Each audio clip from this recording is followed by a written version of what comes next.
Natanong sa kapuso aktres na si Sanya Lopez sa programang Fast Talk with Boy Abunda, ang patungkol sa naganap nilang love scene ng kasamahan niya sa programang Pulang Araw na si Alden Richards.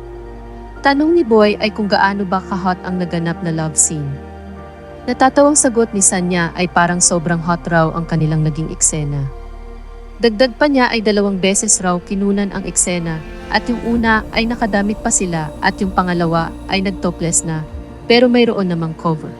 Anisan niya parang sobrang hot kasi Tito Boy ano po yun eh. Sa totoo po niyan, 2 beses po namin ginawa yung Tito Boy yung eksena na yun. And yun yung first namin na ganun yung scene. At tapos Tito Boy yung una kasi nun, yung original, nakadamit kami Tito Boy. Tapos parang sinabi nila na since nga po sa Netflix ito ilalabas naman, kumuha sila ng talaga yung walang damit pantaas. Topless kami. Pero may cover naman po kami. Because nag-go si Alden, go din naman po ako that time. So nung time na yun, hiyang-hiya talaga ako nun kay Alden kaya tinanong ko siya kung meron na ba siyang ganitong eksenang nagawa for us na maging comfortable sa isa't isa.